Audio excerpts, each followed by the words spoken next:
Swayam Prabha. Digital India. Educated India.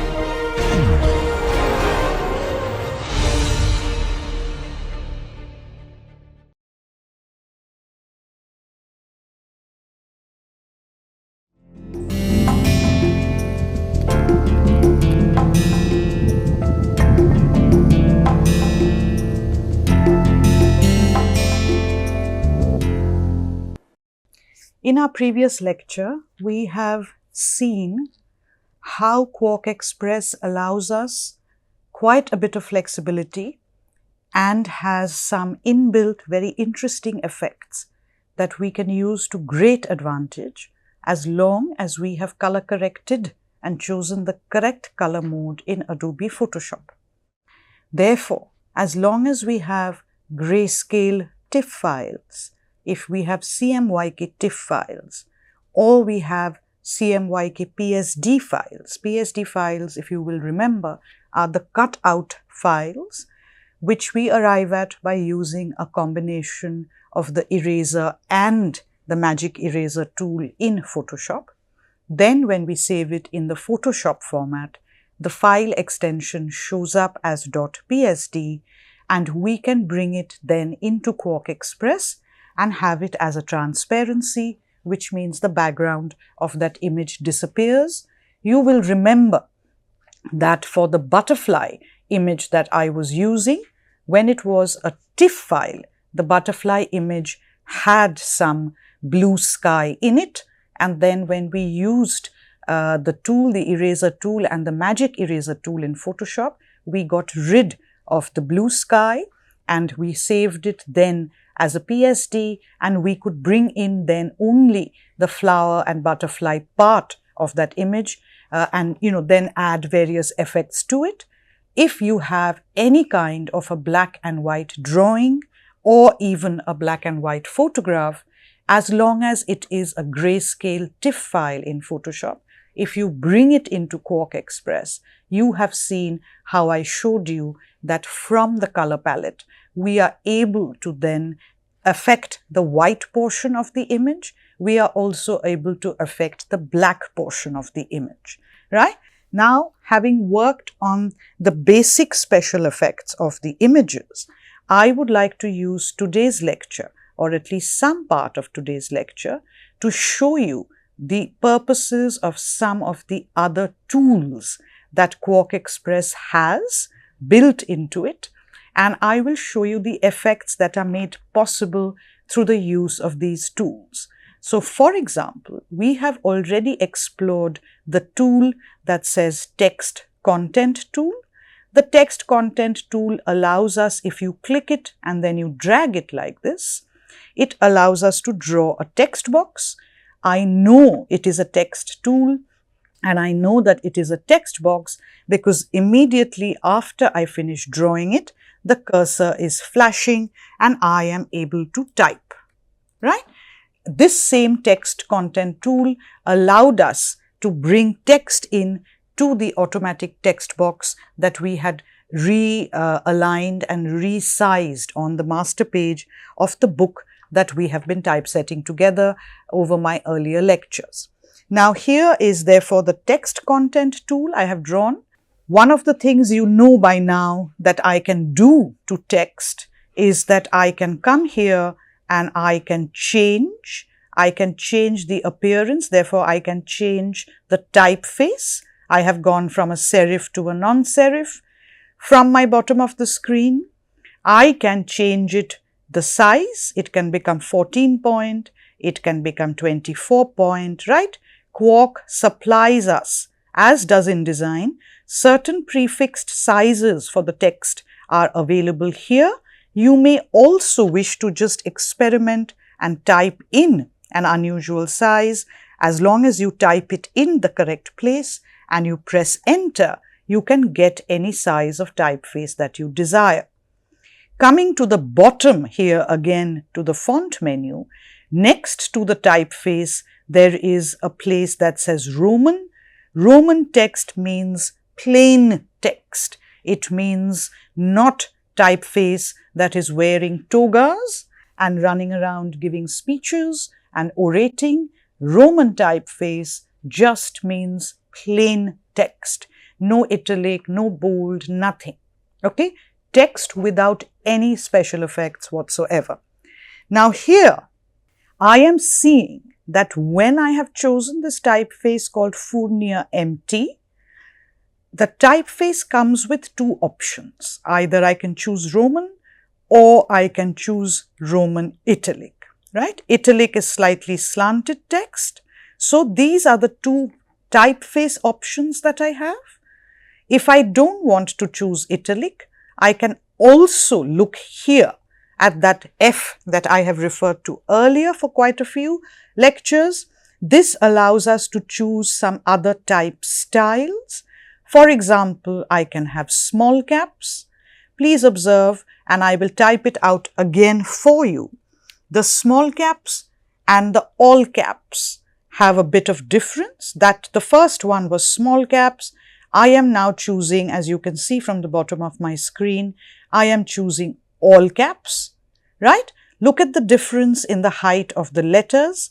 You will observe that they are both the same size. Look at the bottom of my screen where the cursor is showing. They are both 28 point.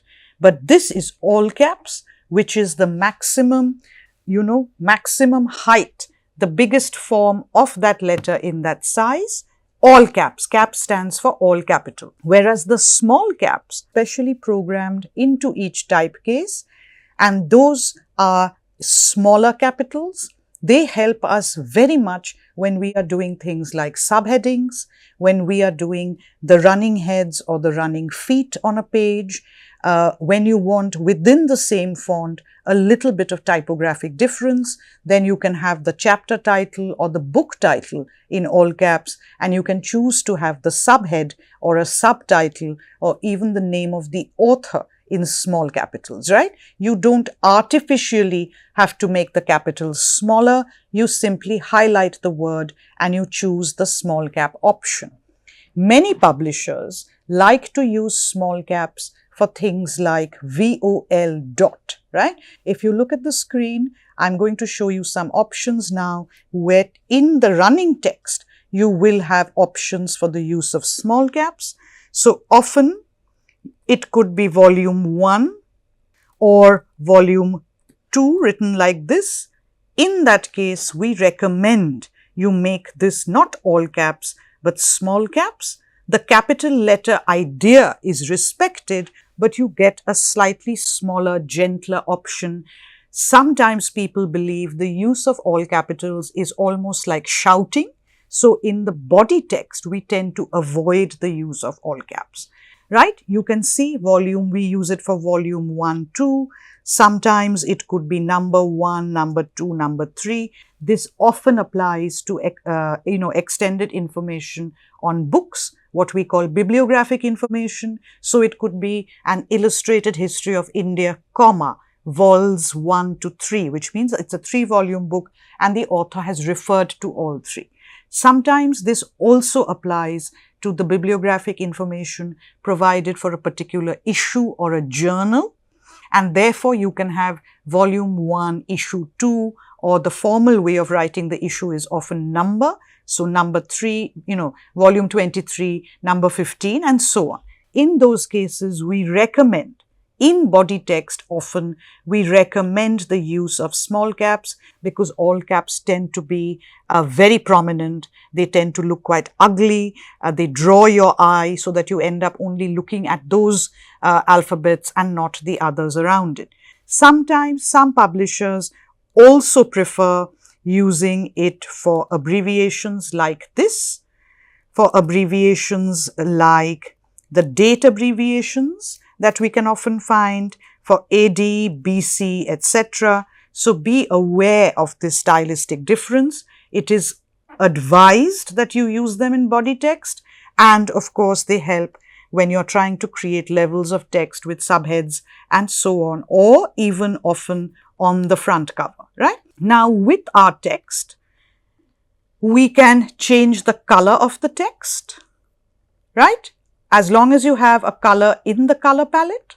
Now usually in a CMYK document, It is identified as a CMYK document because we are going to be printing this.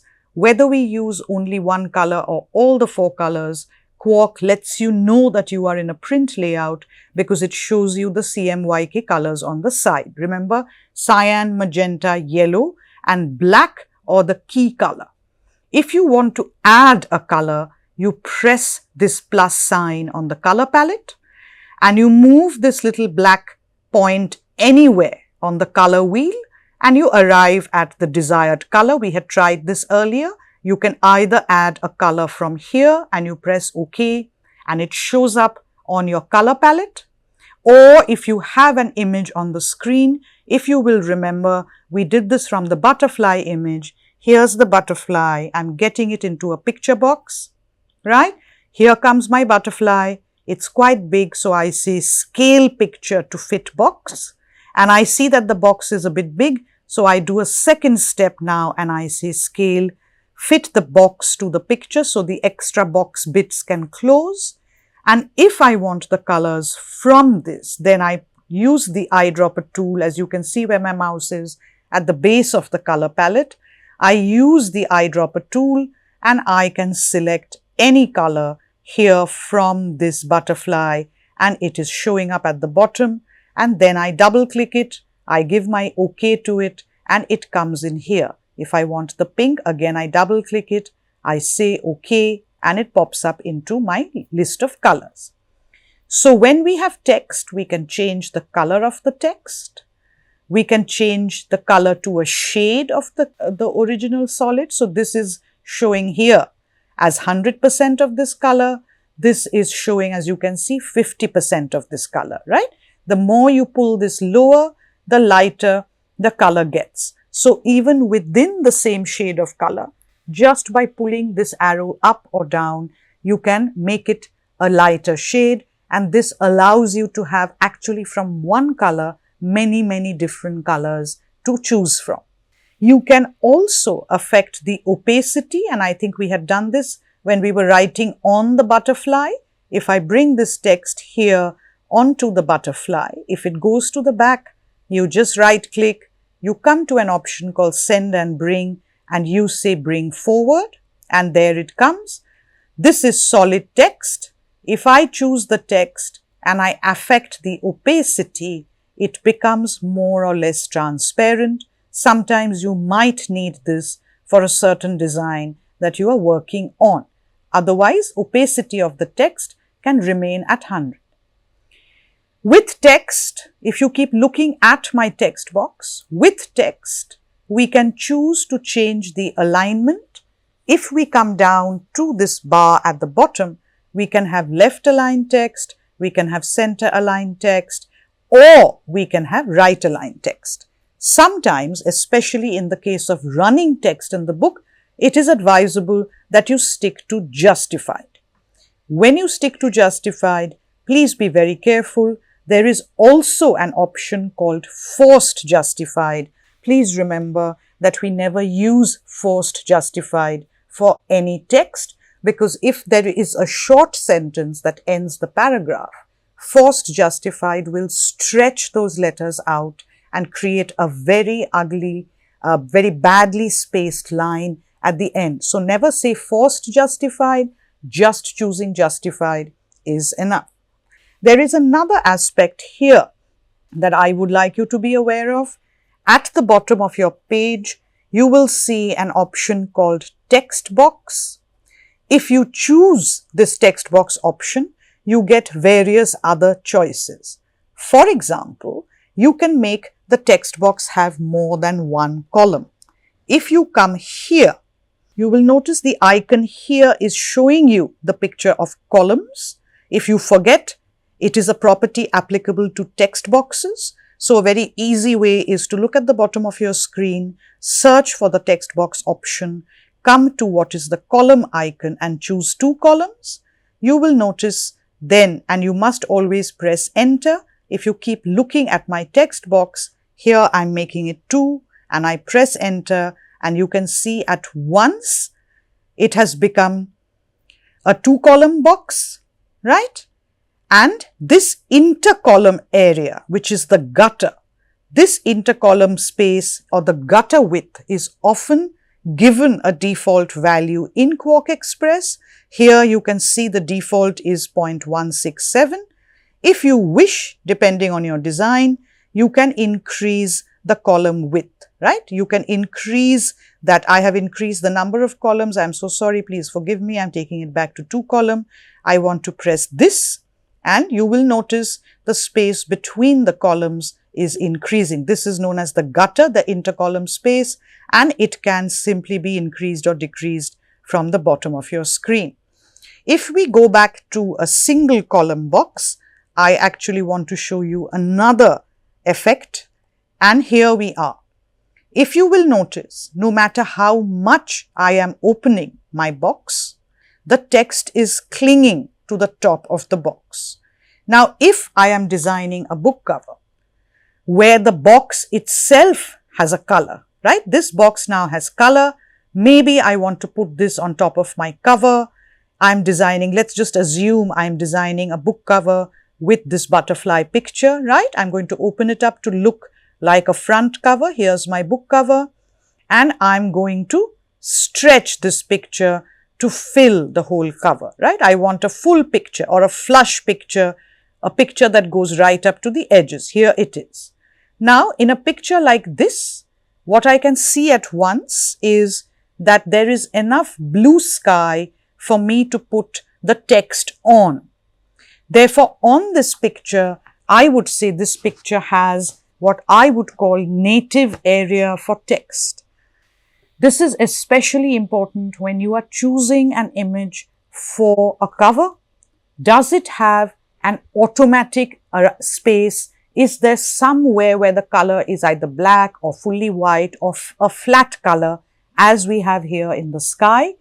That kind of an empty area is what I would call an automatic or a native area for the placement of text. This means that when I am designing this book cover, I can simply have a transparent text box like this, right? This is my transparent text box. Let's assume that I am designing a book called The Big Book of Butterflies. Okay, I'm going to retype my title, The Big Book. I'm trying to get my text box to fit this empty blue area, righto? Here we are. This typeface looks too big, so I'm going to make it a little smaller. Let's stick to 20 point. Let's try center aligned, and let's have it look like this. The Big Book of Butterflies, right? Here we are. If you think it is still looking too big, it's not fitting in the text area, I'm going to see, as you can see, I'm readjusting my text box, and I can select all and make the text just a little smaller again. From 18, I'm going to 20, and I think, yes, not so bad. This looks okay. I'm not very happy with the off that's hanging on one line. So let me just press the word book and have the text looking like this. I feel this looks much better, and this is going to inhabit this space, right? Now, what I want you to pay attention to is that this is perfectly okay. The text box is actually transparent. We have this blue area, which is the native area in the image for text. But sometimes, depending on the kind of visual, now suppose my visual went across the screen like this. Suppose I had to, then I'm going to find it difficult to put text somewhere. Sometimes it may be very difficult to have the text. You can put it wherever you want to. You can always position your text box wherever you wish to on the picture.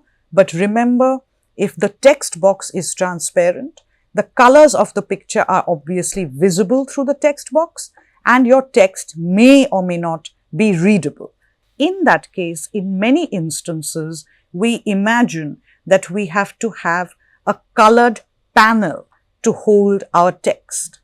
I have just the easiest way to have a colored panel is to simply just fill the text box with color. You will have seen books where the colored panel could be like this. I'm going to draw it with a picture box. You can also fill a picture box with color. In some cases, a style of book design is often to have the top half as a flat color, right? and the bottom half, you can see the visual more clearly. This is possible.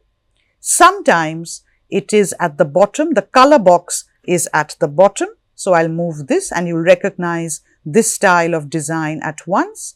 I move the text box to the bottom. Sometimes there can be a little bit of the picture showing and the picture is appearing on the top like this. This is a perfectly legitimate way of designing where the picture has some area, but there is either a color that has been taken from the picture or a contrast color appearing at the bottom.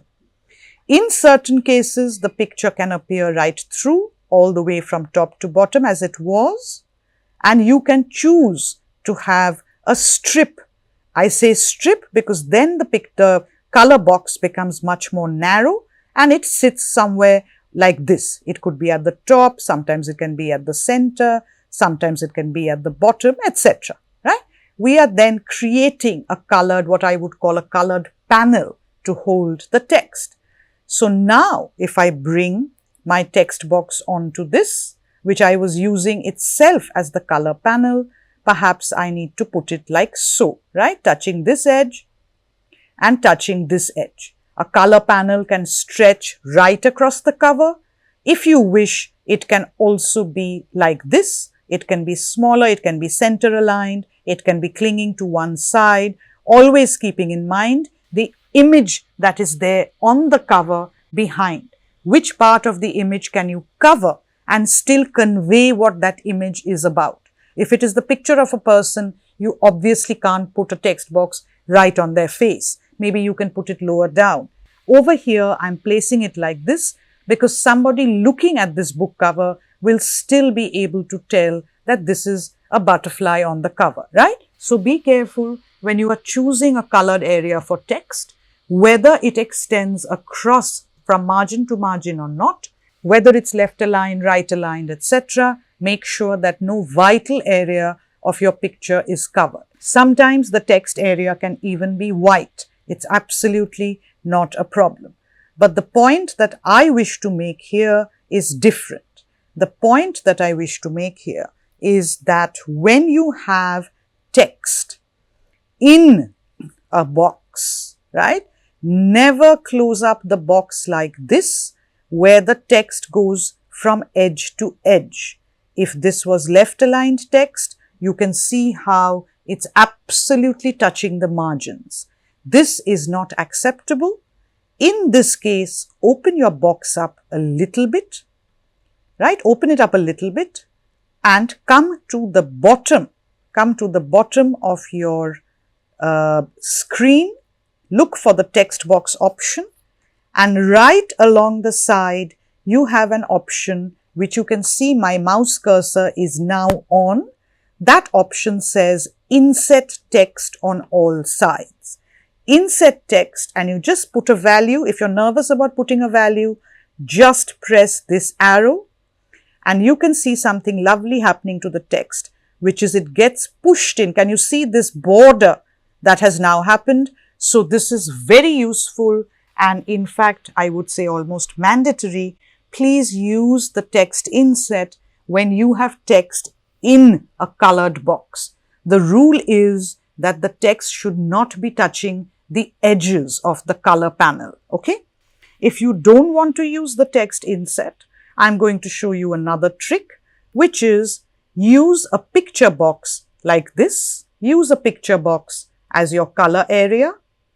And on it, you can place a new separate text box. I've just got the text box. I've got the text in a different box and I place it like so. I place it in a way where I am artificially creating the margin. See, if I adjust it, this text box is sitting exactly on top of my picture box. So again, I have the same problem. The first 3 letters of the 3 lines of text are sitting against the pink margin, which is not acceptable. So the quick way is, even if I don't want to get into inset, I just make the text box a little smaller. And now if I hide my guides from the view option, I get this lovely look where I have a color panel and I have text in it, but not touching the edges. Okay. So either you can have a picture box and a text box combination, or if you are filling the text box itself with color, if you are filling the text box itself with color, please come to the bottom of your screen, look for the text box option. The text box option is the same place from where you got your columns, and please put a bit of an inset so that you have more or less equal space on all four sides. Okay. Another thing is this text, sometimes I might want the bottom to sit at the bottom of the box, like so. If I open this box up, you'll notice, depending on what kind of design you're doing, you may want this kind of a look. You have perhaps a long strip and you want the text at the bottom, or you want it in the center, you want it justified, spread out like this. We rarely use, to be very honest, the justified option. We use the center alignment sometimes, we use the bottom alignment, or the top. The top is usually chosen by default. Every time you open a text box, the text cursor flashes at the top. But as you go along, and you may remember this from when I was discussing the title verso with you, on all preliminary page 4, which is the title verso or the copyright page, that information needs to be sitting at the bottom of the page, and therefore a very quick way of arriving at that is to simply keep your cursor in the title verso page, the text box on the title verso page, come to text box and just say bottom alignment, and quickly the text settles at the bottom.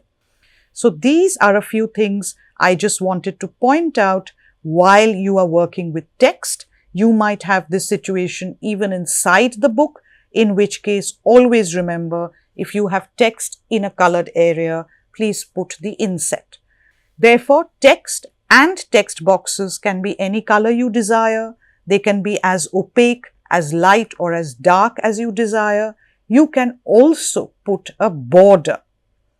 Just select the border option on your color palette and come down to the screen, and you will notice there is a border option here, and you can select any thickness of border that you wish, again depending on what you are designing. We had explored this earlier with a picture box, but anything, any box that any object that Quark Express treats as a box, it allows you to put a border, and you have to remember the border minimizes a little bit of your space of the box. You might have to open it up, and now I can, from my color palette, I can decide what kind of a border I want. From here at the bottom, I can change the appearance of the border, etc. You may remember this again, thin, thick, etc., etc. Right? We can carry on. Now the density of the border color can also be affected. Do I want it full strength yellow? Do I want it pale yellow? Right? Do I want the border to be see-through a little bit to make it a bit gentle, and so on. Okay, everything we can do to a picture box, mostly all of that can also be done to a text box. I'm just going to align this to the center to see what that looks like, right? So these are some of the basic changes. One of the things you need to remember is if it's a box in Quark Express, color, opacity, and border, all these three things can always be affected. And if you press Shift, Alt and Control and then grip the center handle, you can make it as big. Can you see what's happening? This is so lovely because my box is increasing and decreasing, and it is making the font automatically increase and decrease. Just as if I press Shift, Alt and Control, I can also do this to the picture box, right? Picture is the box and picture is becoming bigger or smaller. Here box and font is becoming bigger or smaller. If I do it only to the picture, I must make sure I have selected the picture only first. In this case, the box is remaining constant. The picture is increasing or decreasing, right? Now, in this cover that I am doing for you as a mock-up, you will notice that I am deliberately moving now the flower in such a way that the center of the stem is replicated and respected by the center alignment of this green box, right? If I bring it down, can you see that it's almost at the center? I adjust it a little more visually. It's literally sitting at the center of the stem. And now I just respect that central green portion, and I've created a mirror green portion at the top of the line, right, at the top of the page, thereby bringing in a sense of balance. I don't want this box here and I don't want this box here. I could. Nobody will arrest me. Nobody will complain. But I feel that this green is a lovely, well-balanced counterpoint to the green in the flower, and I think it is best to have it up here.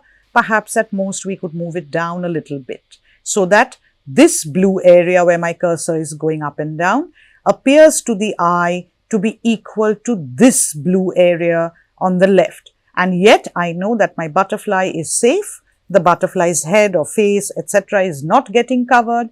So this is a very easy, very quick, but yet very competent, very harmonious, very balanced book cover. And yet it is so simple. There is only one image. There is a text box with color and border, and there is a wonderful, simple, classic white serif font on the cover, right? This is a look that you can keep in mind using a text box like this with color and a border as a label. This almost looks like we have printed a label separately and then stuck it on the book cover. And this is a very old world, very classic way of treating the title of the book. If you want, remember here at the bottom of the screen, we have something called box corner style, and you can always come here and also have fun with the corners of the boxes. Now this is quite rounded. You can also reduce by how much. Did you see that? It was actually the default is 0.25, but even the curvature of the corners Quark lets you, but you must keep in mind you can have a lot of fun with this shape. A lovely capsule shape like this can be necessary for some design you do someday. In this particular design, I want rounded corners, but also not so rounded. So I just decrease, right? I just decrease a bit and I just shift this up so that I have equal green on top and bottom. We can also change another corner option is what they call concave corners. I have to open the box up because some of my title then has disappeared, and I can have a label that looks like this, or I can have what they call beveled edges, and here too I can, decrease the bevel, right? I can go between one and the other. Each of the, can you see how the label has changed? Each of these values can be adjusted and readjusted. So just keep that in mind. Now, one other wonderful effect, which I must show you, and this is an absolutely new effect, is this. I'm drawing a text box and I'm writing the word butterflies. Okay. Quark gives me Helvetica 12 as default. Let me change the typeface to something else. I have been working with a serif typeface. Let me go with a slightly bold non-serif option. You can see the one that I'm choosing is something called Franklin Gothic Medium Regular. Please be aware that this effect that I am about to show you is best applied, best exploited when you have a fairly thick typeface. If you have a very thin typeface, it's not particularly useful because you can't quite tell what has been done to it. So first instance is let's have a fairly thick typeface, and in order to demonstrate this effect, I'm just going to make this typeface much larger, right? Now that's a giant word. Butterfly is quite lovely and quite large. I make sure the text is selected and I come to something on the top of the page called item. This is a Quark menu. I come to item and there are many options over here for which at this moment we are not concerned. The only one that I want you to pay attention to is convert text to boxes. Okay. You come down to convert text to boxes and you say convert entire box, righto? And now you'll see what's happened. First of all, here we are. This is your old text box. You don't need it, so we delete it. This object now is actually no longer typeface, but has become boxes in their own right. Okay? And I'll show you how. Because your typeface was black, these boxes are filled with black. If you look at your color palette, you'll notice this is showing, the background color is showing black. So let's change it to either none, right? This is none. The first effect that you can give it is, let's say you fill it with a color. Okay, no problem. But you will be thinking, but you know, what's the big deal? What's she going on and on about? We could just have done this with a big typeface. We can always change the color of the font. So, you know, what's the fuss all about? But I want you to keep watching. I have changed the color of these boxes to this shade of green. Because these are now boxes, I can choose to give them a border. I come down to my border menu at the bottom of the screen, and let's say I choose a 1 point, and how wonderful that looks. 1 point looks too much. Let's try 0.5, and that looks a little better. Black is looking very heavy. Why don't we try magenta? Okay. Or we could fill the boxes with magenta and we could give it a light green or an olive green border. Yes, I'm going to magnify this so that you can see it clearly. And now this typeface, suddenly you have a 2-color option. You can treat them as you would boxes because you have chosen your typeface, and the command that you gave from the item menu was convert all my letters into boxes, and Quark has done that. So the minute it's a box, we can give it a border, we can change the color. There's something equally magical that is possible, which is no color, no border, right? Empty, just empty boxes like this. Now let's do Command E. And let's see the miraculous thing that will happen now. The minute I do Command E, Quark tells me what picture do you want in these boxes, and all of a sudden I'm able to bring in a picture into my lettering. Isn't that fun? Just look at the amount of effects it's possible for you to do, and all of a sudden the very word butterfly just looks so different. You can write any word, you can convert it to box, and you can bring a picture therefore into the alphabets, and this is what it looks like, and you can have great fun. It can be any picture. I've got the butterfly picture because it's on my screen. If you just want a certain kind of textured effect in your letters, I am going to just see, let me see, I have a folder called Cover JPEGs. You can see these little thumbnails of all the covers, many covers that I've designed that I had got to show you if I needed to. And I'm looking for one which has pretty colors. And I think let's try this one. I'm treating it as a picture and I'm bringing it into my text box, right? And I'll say fit to picture box. I stretch it a little bit. If I want, I can come down here. As you can see, there is an angle option where my mouse is going round and round. There is an angle I can apply to my pictures within a box, and I say 90 degrees so that the picture flips inside the box. And if I just roughly position it like this and I click outside, you can see the wonderful effect I have got with my lettering. So the rule for this is, and you can use this in any design, the entire picture is never visible, but depending on how brightly colored it is, it gives a wonderful lettering effect to your font, which when the letters were still font was not possible, right? You must convert text to box in order to have the letters as picture boxes. This is a wonderful, effect that Quark lets you bring onto your books, right? So you can sometimes even have a very simple looking book cover. You can have a flat color like this. Let's pretend I'm doing a book cover in pink or whatever it is. And if I bring these boxes onto it, if I grab, and again, this is going to the back. So I right click and I say send and bring to front.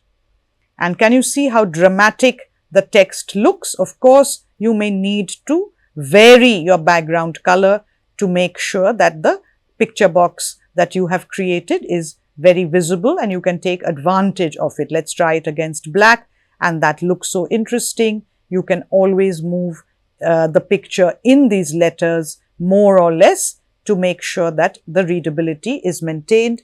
And see how wonderful this looks, right? Beautiful letters, mysterious texture, but you know it's been availed of by 2 clicks. Go to item, convert text to box, and then bring any CMYK picture from anywhere and have fun with it, right?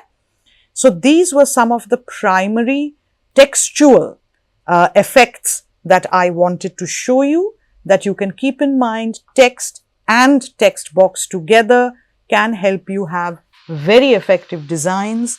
You can now see why it is not imperative that you have necessarily, you know, a few hundred high resolution images that you've had to buy from stock agencies. Sometimes when I'm working with letterboxes like this, where I have converted text into box, a big trick that I'm going to share with you is, if you have wrapping paper at home, if you have product packaging at home, you have a packet in which you bought your vegetables, you have a box in which your shoes came from the online retailer, you have shirts or t-shirts or dupattas or your mother's saris, you have bed covers, you know, you have table mats. You can take a photo of that pattern, right? On your phone, you can get it from your phone into your computer. You can open that picture of the pattern in Photoshop and save as CMYK TIFF, and keep a folder somewhere in your computer and call it patterns. You don't have to pay anyone to use those patterns. You don't have to worry about locating them on the internet. Often patterns are available on the internet, but they may not be either what you like. The file size may not be big enough. Whereas when you start taking photos with your smartphone or a friend's smartphone or your parent's smartphone, you can adjust the picture, the camera settings, so that you have the largest option selected. With the largest option selected, take photographs. There is art and there is design all around you.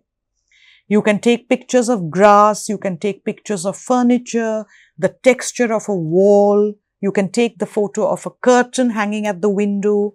All of this, if you have a chatai on the floor, you can take a close-up and you get the pattern of the chatai. If you have tiles in the bathroom, you can take a photo of the tiles and you get a tile pattern. Why waste time looking on the internet when the fodder for design is all around you? So start, if you want to be an imaginative and truly creative designer. Don't look to the internet, because everybody is on the internet.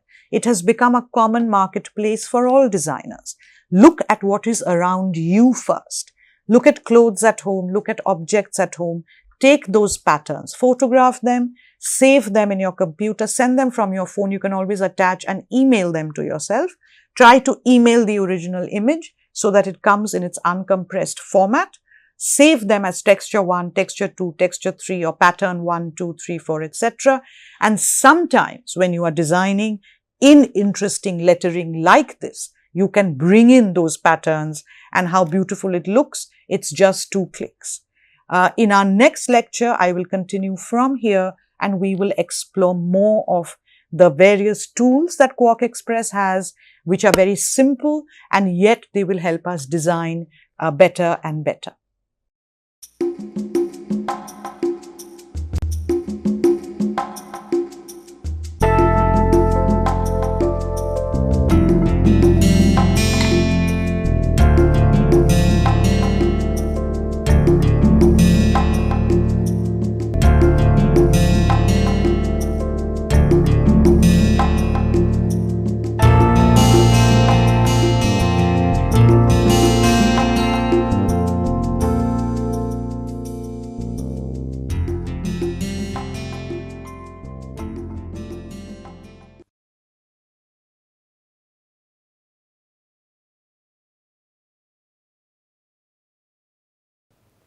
Many a times we all think, who am I? Why am I doing whatever I am doing? Why do I feel attracted towards others?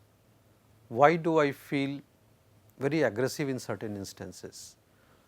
Why certain people or certain type of acts they repel me? Why is it that I always search for certain things which look very, very ambiguous? These are the things, these are the questions that all of us experience, all human beings. And you would realize that many a times certain domains of knowledge, especially within social sciences and all sciences at large, when you look at it from a philosophical point of view, they would try to give you the answers to these questions.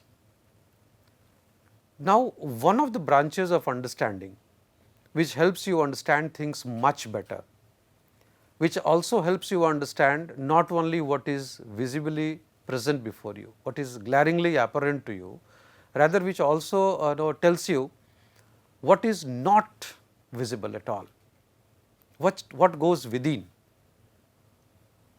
Okay. And this is the subject knowledge, what is called as psychology. It is not only that it helps you understand the manifested behavior, the overt behavior, how you talk, how you speak, how you say it, how you interact, how you respond, not only that, but also what goes within, what makes you do this, what makes you think this way, what makes you act that way. Why is it that certain things you appreciate, certain things you feel attracted towards, and why is it that many a times in certain type of situations you feel you should completely go out of it, you should not get anyway involved into it, the repulsion. Why is it that certain acts, although you do not appreciate, still you get involved into it? Then you reinterpret your own behavior and you start giving birth to certain type of experiences, shame, guilt, pleasure, appreciation. You see world in a particular way, you analyze it in a particular way, you derive emotion out of it, feeling out of it, and the mix of what you perceived along with what you experience, it makes you act in a particular way, respond in a particular way. Your response is received by somebody else, and then the other person also responds in that situation. Now, there are situations where several people interact simultaneously. The situation remains constant and different people interact at the same time. You realize that your identity gets lost. You are not an individual. You act what is called as group behavior. You realize that you do not have an explanation for either favoring somebody or completely being unfavorable to the other person.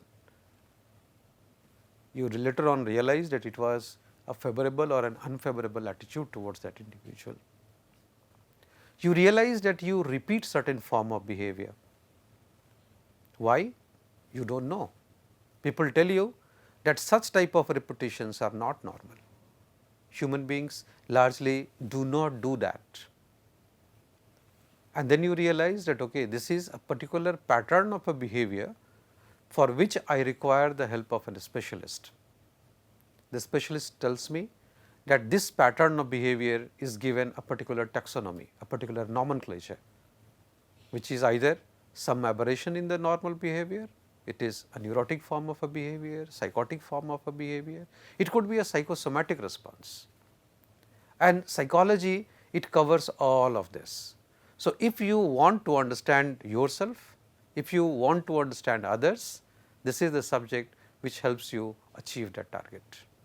It is behavioral sciences that makes you understand human beings, human responses, human existence in complete totality.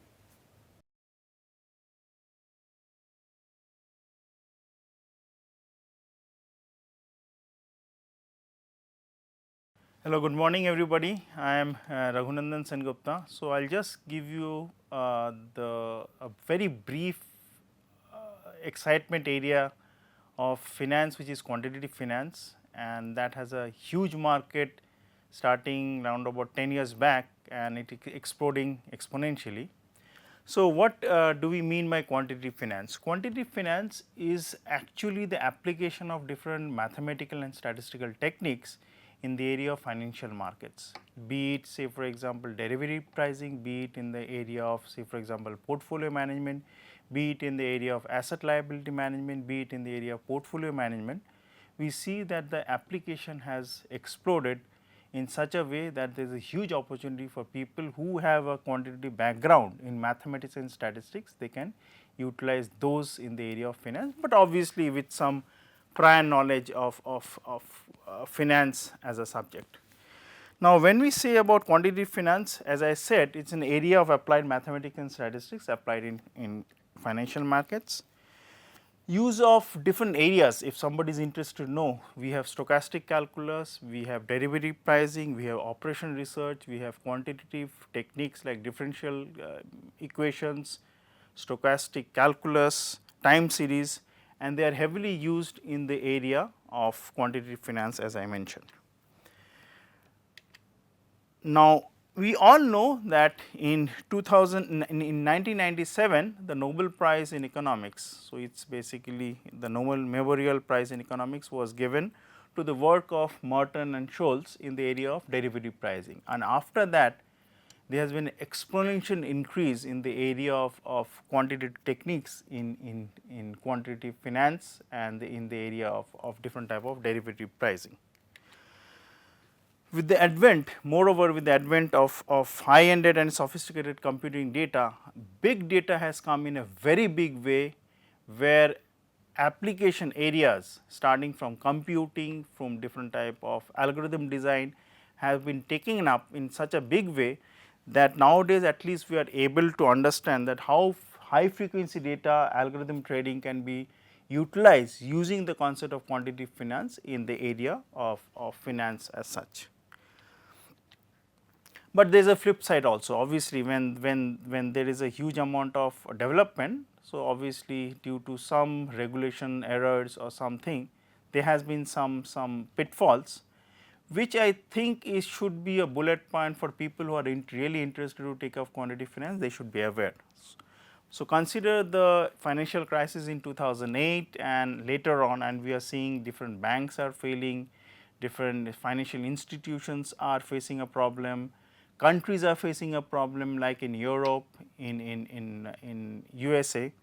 So, what should be done? So, the main thing is that even if you know the technique, is best for people who are investors, who are private players, organizations like banks, governments should use these techniques in a very somber manner, such that the application areas of quantitative finance using the techniques which we learned can be utilized in the best possible way to garner the overall the in-depth knowledge a person has in trying to utilize these quantitative techniques in finance. And I am sure that people who have the background, who have the knowledge, who have the sophistication, who have the knowledge of the society can definitely use quantitative finance in a very big way in trying to make their mark in this exciting field, which you are going to see in years to come. And I am sure it will be a very exciting learning tool for all the participants who will take quantitative finance as a subject in years to come. Thank you, and I wish all the participants all the best and best of luck for the programs they will take. Thank you.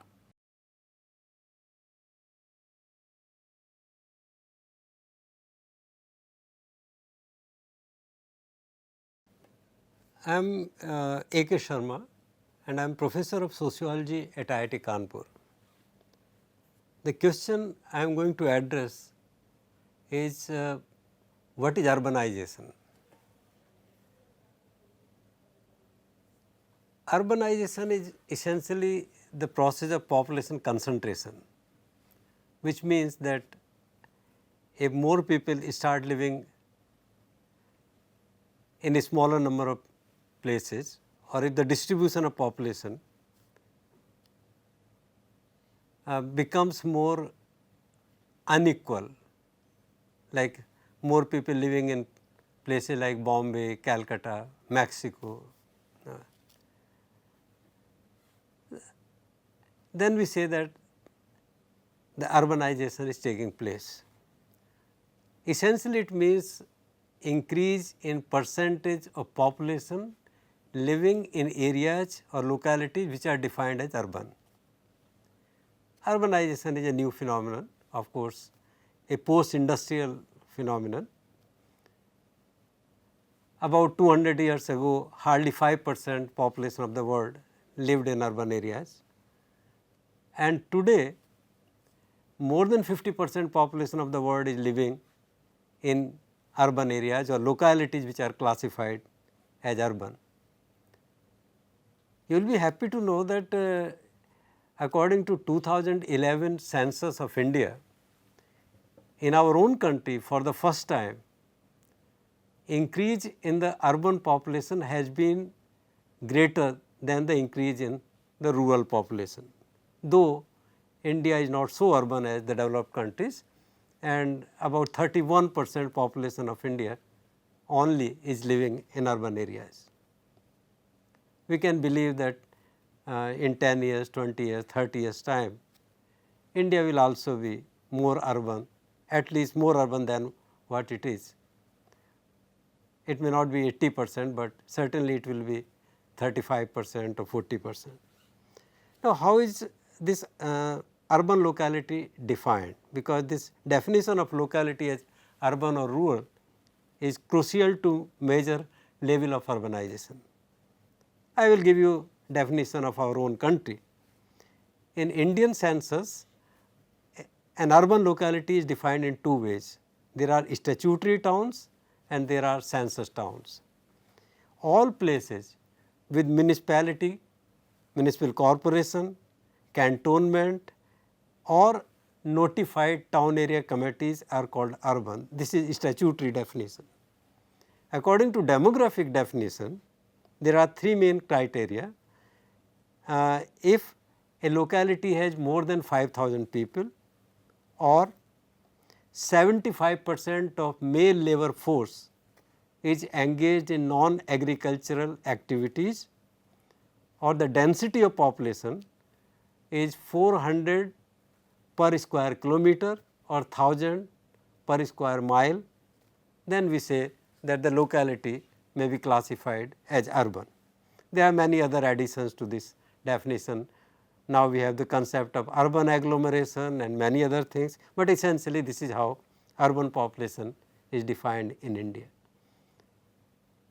And as I said that urbanization is associated with economic development and industrialization, same is the case with India. About 100 years ago in India, only 11% people were living in urban areas. Today 31% are living in urban areas, and this is obviously linked with economic development of the country, growth of per capita income and industrialization. I remember that in one 5-year plan it was mentioned that today this urban population can grow by way of natural increase of births minus deaths in the urban areas itself or through rural to urban migration. Today nearly 60% contribution to growth of urban population is due to rural to urban migration, and this is going to increase. This is essentially what urbanization means. Urbanization means growth of population in localities defined as urban in relation to population of localities defined as rural, and I have given you Indian definition. Thank you very much.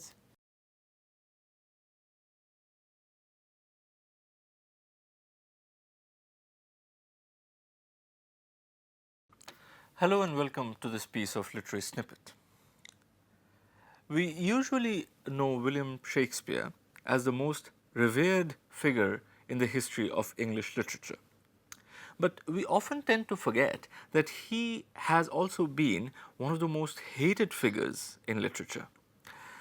And here I am not talking only about those boys and girls who have to memorize long sections from Macbeth or King Lear or Julius Caesar before they can go and sit for their school or college exams. But I am also talking about people who are themselves quite famous authors. Tolstoy, for instance, considered the writings of Shakespeare to be, and I quote, crude, immoral, vulgar and senseless. George Bernard Shaw absolutely loathed Shakespeare, as he did Homer. But perhaps no other criticism about Shakespeare is more damaging than the one which says that Shakespeare is a marvelous storyteller, provided someone has told him the story earlier. Now, this piece of criticism is particularly damaging because it is true. None of Shakespeare's plays contain any original story whatsoever. They are all written using pre-existing materials, pre-existing stories. Now, does that diminish the stature of Shakespeare as a dramatist? Well, I'll leave that for you to decide. See you in the next episode of Literary Snippets.